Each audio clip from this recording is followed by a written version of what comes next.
മെലഡിയുടെ സുവർണകാല രാജകുമാരൻ യാത്രയായി. ജോൺസൺ മാസ്റ്ററുടെ സംഗീതം മനസ്സിൻ്റെ ആഴങ്ങളിൽ തൂവൽ സ്പർശം പോലെയും ചിലപ്പോൾ വേദനയായും നൊമ്പരമായുമൊക്കെ നീറിപ്പിടിച്ചു നിൽക്കും. മലയാളികൾക്ക് ഈ സംഗീതത്തിൻ്റെ മാസ്റ്ററെ ഒരിക്കലും മറക്കാനാവില്ല.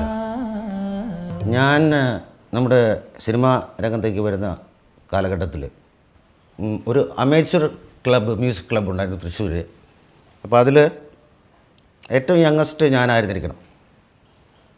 68. അവിടുന്ന് ഒരു 2 വർഷം കൂടെ കഴിഞ്ഞിട്ടോ 3 വർഷം കൂടെ കഴിഞ്ഞിട്ടോ നമ്മുടെ ഇപ്പോഴത്തെ പ്രശസ്ത സംഗീത സംവിധായകൻ ഔസേപ്പച്ചൻ അതിലേക്ക് വന്നു. പിന്നീട് അവനും മദ്രാസ് വന്നത് ഔസേപ്പച്ചനും ഞാൻ വന്നിട്ട് ഒരു 1.5 വർഷത്തിന് ശേഷം അങ്ങേരും ഇവിടെ വരികയാണ് ഉണ്ടായത്. അപ്പോൾ ഈ വോയിസ് ഓഫ് ട്രിറ്റുകളുള്ള കാലത്ത് നമ്മുടെ പ്ലേബാക്ക് സിംഗർ ജയേട്ടനായിട്ട് പരിചയപ്പെടുകയും ജയേട്ടൻ മുഖേന നമ്മുടെ ദേവരാജൻ മാഷായിട്ട് ഞാൻ അച്ഛനെപ്പോലെയും ഗുരുവിനെപ്പോലെയും ബഹുമാനിക്കുന്ന ദേവരാജൻ മാഷായിട്ട് പരിചയപ്പെടാൻ ഇടവരികയും അദ്ദേഹം നിർബന്ധിച്ചിട്ട് ഞാൻ മദ്രാസിലേക്ക് വരികയാണ് ഉണ്ടായത്. അങ്ങനെയാണ് എൻ്റെ ഒരു എൻട്രി. ആ കാലഘട്ടത്തിൽ സംവിധായകൻ ഭരതേട്ടനായിട്ട് പരിചയപ്പെടുകയും അദ്ദേഹം വളരെ നിർബന്ധിച്ചിട്ട് ആരവം എന്ന ഒരു സിനിമയുടെ ബാക്ക്ഗ്രൗണ്ട് സ്കോറാണ് ഞാൻ ആദ്യം ചെയ്തത്. എൻ്റെ ഒരു സിനിമയിലെ ആദ്യത്തെ വർക്കെന്ന് പറഞ്ഞാൽ ആരവം എന്ന ഈ ചിത്രത്തിൻ്റെ ബാക്ക്ഗ്രൗണ്ട് സ്കോറാണ്. അപ്പോൾ ഇങ്ങനെ പോയിക്കൊണ്ടിരുന്നപ്പോൾ നമ്മുടെ ഒരിക്കൽ ഒരു അരവിന്ദേട്ടൻ എന്ന് പറഞ്ഞിട്ടൊരു പ്രൊഡക്ഷൻ എക്സിക്യൂട്ടീവ്, അപ്പം മാഷയുടെ കൂടെയുള്ളപ്പോൾ പല പടങ്ങൾക്കും അദ്ദേഹത്തിന് എനിക്ക് പരിചയമുണ്ട്.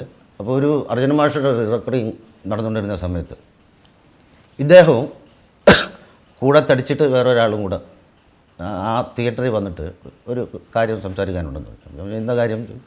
ഇങ്ങനെ ഒരു ചെറിയ പടത്തിൻ്റെ ഒരു കാര്യമാണ്. അതിൽ ഒരു സോങ്ങുണ്ട്, ഒരു സോങ്ങും ചെയ്യണം, അതിൻ്റെ ബാക്ക്ഗ്രൗണ്ട് സ്കോറും ചെയ്യണം. അപ്പോൾ സമയം ഉണ്ടെങ്കിലൊന്നും ചെയ്ത് കിട്ടിയാൽ കൊള്ളാം. ഞാൻ ചെയ്യാമല്ലോ. അപ്പോൾ അത് വലിയൊരു മഹത്തായ കാര്യമായിട്ട് ഇപ്പോൾ ആലോചിക്കുമ്പോഴാണ് എനിക്ക് തോന്നുന്നത്. അങ്ങനെ ഒരാളെയും കൊണ്ടൊന്ന് പറയുക, ഒരു ന്യൂ കമറോട്, അത് ഇത്രയും യങ്ങറായിട്ടുള്ള ഒരാളോട് പറയാമെന്ന് പറഞ്ഞാൽ എന്താണ് അങ്ങനെ ഉണ്ടായതെന്ന് ഞാൻ ഇപ്പോൾ ആലോചിക്കുമ്പോഴാണ് എനിക്കൊരു അതിശയം തോന്നുന്നത്. അത് പാട്ട് പുറത്തു വന്നില്ല, പടവും ശരിക്കും പുറത്തു വന്നില്ല. വർഷങ്ങൾക്ക് ശേഷം അത് സിൽക്ക് ബൈ നൈറ്റ് എന്ന് പറഞ്ഞ് റിലീസായി. കാര്യം അതിൻ്റെ ഹീറോയിൻ സിൽക്ക് സ്മിത എന്ന് പിന്നീട് ആയതാണ്. സ്മിത എന്ന നടിയായിരുന്നു അതിലെ ഹീറോയിൻ. അവർ പിന്നീട് വേറെ ഒരു ടൈപ്പ് റോൾസിലായതുകൊണ്ട് അങ്ങനെ അത് പിന്നീട് റിലീസായി. അപ്പോൾ അതിൻ്റെ പുറകിലുള്ള ബാക്കി ഘടകങ്ങളൊന്നും ആരും ശ്രദ്ധിച്ചു കാണില്ല. അതിൽ ആ പാട്ട് അത് ഒരു മിസ്റ്റീരിയസ് സബ്ജക്റ്റായിരുന്നു. അത് something connected with death and all. അതായത് അതിനൊരു മരണത്തെ ഭയപ്പെടുന്ന ഒരു ക്യാരക്ടറാണ് അതിൽ സെൻട്രൽ ക്യാരക്ടർ. അപ്പം അതിൻ്റെ വരികളിൽ നിന്ന് തന്നെ നമുക്ക് ഇൻസ്പയർ ചെയ്യാവുന്ന സംഗതി ഉണ്ടായിരുന്നുള്ളതിൽ. അത് ഇങ്ങനെയായിരുന്നു എൻ്റെ ഓർമ്മ. വിപിനവാടിക കുയിലു തേടി വിഭജികയോ മണിവിരലു തേടി പുരുഷ കാമന ഇന്നും സ്ത്രീയുടെ ജനിമൃതി പൂക്കും വഴിയിൽ ഇണയെ തേടി സ്വയം ഇണയെ തേടി. ജോൺസന്റെ പശ്ചാത്തല സംഗീതം അപൂർവമായ ഒരു അനുഭവമാണ്. നീണ്ട നിശബ്ദതകളിലൂടെയും താളലയങ്ങളിലൂടെയും പ്രേക്ഷകനെ പിടിച്ചിരുത്തുന്നതാണ് ആ സംഗീതം. മലയാളത്തിൻ്റെ ഗന്ധർവൻ പത്മരാജൻ്റെ ഒട്ടുമിക്ക ചിത്രങ്ങളിലും ജോൺസൺ മാസ്റ്ററായിരുന്നു സംഗീതം പകർന്നത്. ഇത് ഞങ്ങളുടെ കഥ എന്ന ചിത്രം, അതൊരു തമിഴ് ചിത്രത്തിൻ്റെ റീമേക്കായിരുന്നു, പാലൈവന ചോലകളെന്തോ. അപ്പോൾ അതിനകത്ത് ഒരു തീം സോങ് പോലൊരു സോങ് അവർ ഒറിജിനൽ തമിഴ് ചിത്രത്തിൽ അത് മെഹദി ഹസൻ്റെ ഇത് ഗസലായിരുന്നു. അപ്പോൾ ഡയറക്ടർ വിശംബരൻ ചേട്ടനാണ് ഡയറക്ടർ, പാട്ട് എഴുതിയിരിക്കുന്നത് പിന്നെ ഭാസ്കരൻ മാഷ്. അപ്പോൾ മോനെ അതിനകത്ത് അസാധ്യമാണ് ആ പാട്ട്, ഈ സിറ്റുവേഷനിലെ പാട്ട് നിനക്കത് കേൾക്കണമെന്ന്. എനിക്ക് കേൾക്കണ്ട, കാരണം ചിലപ്പോൾ നമ്മളതിൽ ഇൻഫ്ലുവൻസ് അതിൻ്റെ ഇൻഫ്ലുവൻസിൽ നമ്മളിൽ വന്നിട്ട് വെറുതെ മെനക്കിടണ്ട എന്ന് പറഞ്ഞിട്ട് അതിന് ആ സ്ഥാനത്ത് നമ്മൾ മലയാളത്തിൽ വന്ന പാട്ടാണ്. പിന്നീട് ജാനകിയമ്മയും ചിത്രയ്ക്ക് വളരെ ഇഷ്ടമുള്ള ഒരു പാട്ടാണ്. ചിത്ര ഇന്നാൾ ഈ അടുത്ത ഇൻ്റർവ്യൂവിൽ വരെ ചിത്രയോട് ആരോ ചോദിച്ചു, ഇപ്പോൾ ജോൺസൺ മാസ്റ്റർ ഏതെങ്കിലും പാട്ടുകൾ പാടണമെന്ന് തോന്നിയിട്ടുണ്ടോ എന്ന് ചോദിച്ചപ്പോൾ ചിത്ര മെൻഷൻ ചെയ്തൊരു പാട്ടാണ് അത്ര. വേറെ ഞാൻ പിന്നീട് അറിഞ്ഞത്. സ്വർണ്ണമുഖിലേ സ്വർണ്ണമുഖിലേ സ്വപ്നം കാണാറുണ്ട്, നീയും സ്വപ്നം കാണാറുണ്ട്. എൻ്റെ ഏറ്റവും കൂടുതൽ സിനിമകൾക്ക് സംഗീതം നൽകിയിട്ടുള്ളത് ജോൺസനാണ്. ജോൺസണും ഞാനുമായിട്ട് മാനസികമായിട്ട് വളരെ വലിയ ഐക്യമുള്ള ആളുകളാണ്. ജോൺസൺ എൻ്റെ ഏറ്റവും അടുത്തൊരു സുഹൃത്താണ്. അപ്പം ജോൺസണിൽ ഞാൻ ഒരുപാട് പ്രത്യേകതകൾ കണ്ടിട്ടുണ്ട്. അത് പലപ്പോഴും ഞാൻ എൻ്റെ പല സഹപ്രവർത്തകരോടും ജോൺസനെ പറ്റി പറയാറുണ്ട്. ജോൺസൺ സംഗീതം നൽകിയിട്ടുള്ള പാട്ടുകൾ യേശുദാസും അല്ലെങ്കിൽ ജയചന്ദ്രനും അങ്ങനെ പല ഗായകരും ചിത്രയൊക്കെ പാടിയ പാട്ടുകൾ, സൂപ്പർ ഹിറ്റായ പാട്ടുകൾ പലപ്പോഴും എൻ്റെ പുതിയ സിനിമ സംഗീതം നൽകാൻ വരുമ്പോൾ ജോൺസൺ കൊണ്ട് ജോൺസൻ്റെ ശബ്ദത്തിൽ ഞാൻ പാടിപ്പിക്കാറുണ്ട്. കാരണം ജോൺസൻ്റെ ശബ്ദത്തിന് ഒരു പ്രത്യേക ഫീൽ ഉണ്ടാവാറുണ്ട്. അപ്പോൾ ഇപ്പം കാറ്റത്തിൽ കൂടുതലുള്ള ഗോപിക എന്നുള്ള പാട്ട് ഓരോ തവണ ജോൺസൺ വരുമ്പോൾ ഞാൻ ആ പാട്ട് ജോൺസനെ കൊണ്ട് മൂളിപ്പിക്കും. അനുരാഗിണി എന്നുള്ള പാട്ട്, അറിയാതെ എന്നുള്ള പാട്ട്, അങ്ങനെ ജോൺസൺ എൻ്റെ പാട്ടുകൾ ട്യൂൺ ചെയ്താൽ വന്നാൽ ആദ്യത്തെ ദിവസം പലപ്പോഴും ജോൺസൻ്റെ പല പാട്ടുകളും മൗന സരോവരം എന്നുള്ള പാട്ടൊക്കെ, മധുരം ജീവാമൃത ബിന്ദു എന്നുള്ള പാട്ടൊക്കെ, കണ്ണീർ പൂവ്, ഇങ്ങനെ പല പാട്ടുകളും എൻ്റെ സിനിമകളിലല്ലാത്ത പല പാട്ടുകളും ഞാൻ ജോൺസനെ കൊണ്ട് മൂളിപ്പിക്കാറുണ്ട്. കാരണം ജോൺസൻ്റെ ശബ്ദത്തിൽ അതിൻ്റെ ഒരു സത്യസന്ധമായ ഭാവം ഉണ്ടാവാറുണ്ട്. ജോൺസൻ്റെ പാട്ടുകൾ എൻ്റെ സിനിമയെ പലപ്പോഴും, സിനിമയുടെ വിജയത്തിനെ പലപ്പോഴും സഹായിച്ചിട്ടുണ്ട്. അത്തരമൊരു സിനിമയാണ് മഴവിൽ കാവടി എന്നുള്ള സിനിമ. മഴവിൽ കാവടിയിലെ എല്ലാ പാട്ടുകളും ആ സമയത്ത് ഹിറ്റായിരുന്നു. എന്നിട്ടും നീ എന്നെ അറിഞ്ഞില്ലല്ലോ, എന്നാർദ്ര നയനങ്ങൾ തുടച്ചില്ലല്ലോ, എന്നാത്മവിഭജിക തന്ത്രികൾ മീട്ടിയ സുന്ദരഗാനമൊന്നു കേട്ടില്ലല്ലോ. ഓർമ്മയ്ക്കായി എന്ന പടം ചിത്രം, ആ ഓർമ്മയ്ക്കായി എന്ന ചിത്രത്തിൻ്റെ പ്രത്യേകത എന്നെ വ്യക്തിപരമായിട്ട് എനിക്ക് ആദ്യമായി കേരള സ്റ്റേറ്റ് അവാർഡ് ലഭിച്ച ചിത്രമാണത്.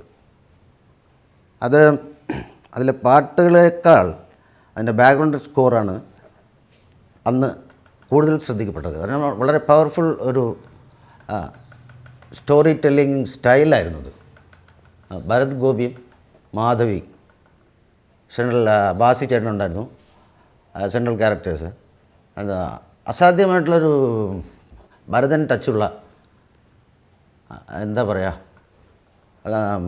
വളരെ മനുഷ്യനെ പിടിച്ചിരുത്തുന്ന ഒരു മെത്തഡ് ഓഫ് സ്റ്റോറി ടെല്ലിങ്, ഒരു അസാധ്യമായ എല്ലാം കൂടി വളരെ നോട്ടബിളായിട്ടുള്ളൊരു പടമായിരുന്നു. അതാണ് ആദ്യത്തെ സ്റ്റേറ്റ് അവാർഡ്. ജോൺസൺ ഇപ്പം ഈ കഴിഞ്ഞ സിനിമകളിൽ എൻ്റെ ഇളരാജയാണ് കുറച്ച് സിനിമകളിൽ ട്യൂൺ ചെയ്തത്. അത് ഒരു മാറ്റത്തിന് വേണ്ടി മാത്രമാണ്. കാരണം ജോൺസൻ്റെ ഞാനുമായിട്ടുള്ള ഒന്നിച്ചുള്ള ഒരുപാട് വർക്കുകൾക്ക് ശേഷം ഒരു സംഗീതത്തിലൊരു മാറ്റം നമുക്ക് വേണമെങ്കിൽ പരീക്ഷിക്കാം.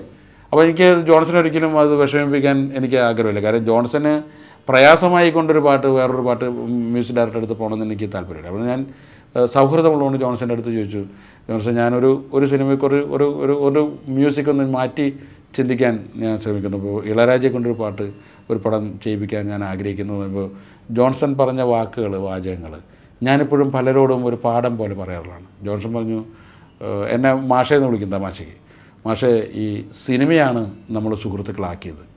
ആ സൗഹൃദം നിലനിൽക്കണമെങ്കിൽ സിനിമ വേണമെന്നൊന്നുമില്ല. അങ്ങനെയാണെങ്കിൽ അത് സൗഹൃദമല്ലല്ലോ. നമ്മളെ സിനിമയുള്ളതുകൊണ്ടാണ് നമ്മൾ സുഹൃത്തുക്കളായി മാറിയത്. ആ സൗഹൃദം നിലനിൽക്കാൻ സിനിമ തന്നെ വേണമെങ്കിൽ അത് സൗഹൃദമല്ല. അതുകൊണ്ട് നിങ്ങൾ ആരെ വേണമെങ്കിൽ വെച്ച് ട്യൂൺ ചെയ്തു, നമുക്ക് ഒരു ബുദ്ധിമുട്ടില്ല. നമുക്ക് സത്യത്തിന് എപ്പോഴെങ്കിലും ഞാൻ സംഗീതം നൽകണം എന്ന് തോന്നുകയാണെങ്കിൽ ആ സമയത്ത് നമുക്ക് ചെയ്യാം. അത്രയും ഫ്രീ ആയിട്ട് ഒരു മ്യൂസിക് ഡയറക്ടർ പറയുന്നു. പ്രത്യേകിച്ചും സിനിമാ രംഗത്ത് ഒരു എത്ര സിനിമകൾ വർക്ക് ചെയ്താലും 1-2 സിനിമയ്ക്ക് വിളിച്ചില്ലെങ്കിൽ ആളുകൾ പിണങ്ങുന്നത് നമ്മൾ കാണാറുണ്ട്. അത് അവരുടെ സ്നേഹത്തിൻ്റെ പരിഭവമായിരിക്കാം. പക്ഷേ അത്തരം ഒരു പ്രയാസങ്ങളും ഇല്ലാത്ത ഒരാളാണ് ജോൺസൺ. നിങ്ങൾക്കറിയാം, കിരീടം മലയാള സിനിമാ ചരിത്രത്തിൽ തന്നെ വളരെ വ്യക്തമായൊരു മുദ്ര പതിപ്പിച്ച ചിത്രം. അതിലൂടെ സി ബി മലയിലിൻ്റെ മുമ്പേയും ചിത്രങ്ങൾ ഞാൻ ചെയ്തിട്ടുണ്ട്. ലോഹിതദാസിൻ്റെ ആദ്യത്തെ സ്ക്രിപ്റ്റ് സി ബി മലയിലിൻ്റെ തനിയാവർത്തനം, അത് അതിൻ്റെ ബാക്ക്ഗ്രൗണ്ട് സ്കോർ വർക്ക് ചെയ്യാൻ എനിക്ക് അവസരം കിട്ടി. സി ബിയുടെ മുമ്പേ ചിത്രങ്ങൾ ചെയ്തിട്ടുണ്ട്.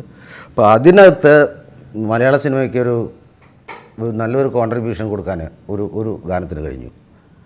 അത് പാട്ട് സാധാരണ 90% ട്യൂണിന് എഴുതുകയാണെങ്കിലും ഞാനും കൈതപ്പുറമായിട്ടുള്ള കോമ്പിനേഷനിൽ മിക്കതും എഴുതി ചെയ്തതെന്ന് തോന്നുള്ളൂ എന്ന് പലപ്പോഴും പറയാറുണ്ടായിരുന്നു. ഈ ഗാനത്തെ സംബന്ധിച്ച് അത് വളരെ കറക്റ്റായിരുന്നു.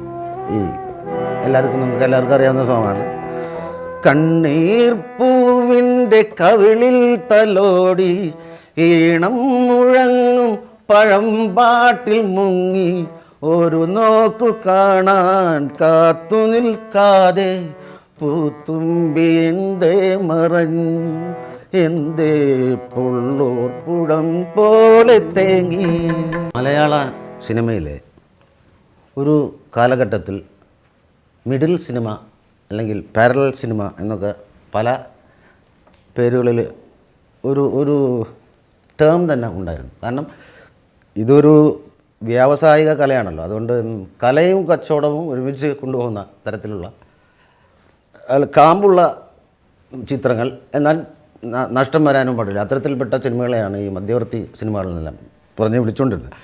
അതിൽ കുറച്ച് ഡയറക്ടേഴ്സ് രൂപം കൊണ്ടൊരു കാലഘട്ടം ഉണ്ടായിരുന്നു. അതിലൊരാളാണ് ഭരതേട്ടൻ്റെ ഒപ്പം തന്നെ അത്രയും തന്നെ എനിക്ക് ബഹുമാനമുള്ള ഒരു സംവിധായകനായിരുന്നു പത്മരാജൻ. അദ്ദേഹത്തിൻ്റെ ഒരുപാട് ചിത്രങ്ങൾ എനിക്ക് വർക്ക് ചെയ്യാൻ അവസരം കിട്ടിയിട്ടുണ്ടായിരുന്നു. ലാസ്റ്റ് പടം ഉൾപ്പെടെ, ഞാൻ ഗന്ധർവൻ ഉൾപ്പെടെ. അപ്പോൾ അതിലെ ആദ്യത്തെ പടം കൂടെവിടെ 83 കൂടെവിടെ. അതിൽ ആ പടത്തിൻ്റെ ഒരു പ്രത്യേകത, റഹ്മാൻ എന്ന് പറഞ്ഞ നടൻ്റെ ആദ്യത്തെ പടമായിരുന്നു അത്. പിന്നെ സുഹാസിനി എന്ന് പറഞ്ഞ സുഹാസിനിയുടെ ആദ്യ മലയാള ചിത്രം. അതിൽ 2 പാട്ടുകളും ഒരേപോലെ പോപ്പുലറായ 2 പാട്ടും എസ് ജാനി പാടിയ 2 പാട്ടുകളും. പിന്നീട് അവിടെ നിന്ന് അങ്ങോട്ട് പപ്പേട്ടൻ്റെ ഒരുപാട് പടങ്ങൾ വർക്ക് ചെയ്തു. അപ്പോൾ ഇതിനു മുമ്പ് ഒരിടത്തൊരു ഫയൽമാൻ എന്ന് പറഞ്ഞ ഒരു ഓഫ് ബീറ്റ് പടം, പപ്പേട്ടൻ്റെ 2ാമത്തെ പടമായിരുന്നു അത്. ഭരതേട്ടനായിട്ടുള്ള പരിചയത്തിൻ്റെ പേരിൽ ഭരതേട്ടൻ വഴിയാണ് പപ്പേട്ടൻ എന്നെ പരിചയപ്പെടുന്നതും ആ ചിത്രം ചെയ്യാൻ എനിക്ക് അവസരം കിട്ടുന്നതും. അതിനുശേഷമാണ് കൂടെവിടെ പിന്നെ അങ്ങനെ. ഇപ്പോൾ ഇന്നാൾ പപ്പേട്ടൻ്റെ മകന് ഒരു ആർട്ടിക്കിളിൽ എഴുതി 17 പടം പപ്പേട്ടൻ സംവിധാനം ചെയ്തില്ലേ. അപ്പോൾ ഞാനത് ലിസ്റ്റ് നോക്കിയപ്പോൾ 11 പടം ഞാനാണ് വർക്ക് ചെയ്തിട്ടുള്ളത്. 2 പടമായിട്ട് ഇളയരാജ, പിന്നെ ബാക്കി നമ്മുടെ ആൾക്കാർ. അപ്പോൾ അത്രയും പടങ്ങൾ പപ്പേട്ടനെ ഞാൻ വർക്ക് ചെയ്തിട്ടുണ്ട്. അപ്പോൾ കൂടെ ഇവിടെയല്ലേ 2 പാട്ടായിരുന്നു. ഒന്ന് പൊന്നുരുകും പൂക്കാലം നിന്നെ കാണാൻ വന്നു, പൊന്നാട് തളിരാട് കാണിക്കയായി തന്നു. ചിലർ ഈ പാട്ടാണ് നല്ലതെന്ന് പറയും, ചിലർ ആടിവാക്കാറ്റ്, ചിലർക്ക് അതാണ് ഇഷ്ടം. അപ്പം ഇത് രണ്ടിലേതാന്ന് ചോദിച്ചാൽ എനിക്ക് 2 ഒരേപോലെ ഇഷ്ടം. മെലഡിയുടെ ചക്രവർത്തി Devarajan master, Raveendran master, MG Radhakrishnan തുടങ്ങി ആ കുലയിലെ എല്ലാ പൂക്കളും ജോൺസന്റെ വിടവാങ്ങലോടെ അടർന്നുപോയി. ഒന്ന് ശരിയാണ്, ജോൺസൺ മാസ്റ്ററുടെ സമകാലികനായ സംഗീത സംവിധായകൻ ഔസേപ്പച്ചൻ പറഞ്ഞത്. എൻ്റെ എല്ലാ പാട്ടുകളും ചേർത്ത് വെച്ചാൽ അതിനേക്കാൾ മികച്ചതാണ് ജോൺസന്റെ ദേവാങ്കണങ്ങൾ കൈയൊഴിഞ്ഞ താരകം. ദേവാങ്കണങ്ങൾ കൈയൊഴിഞ്ഞ താരകം സായാഹ്ന സാനുവിൽ വിലോലമേഘമാ.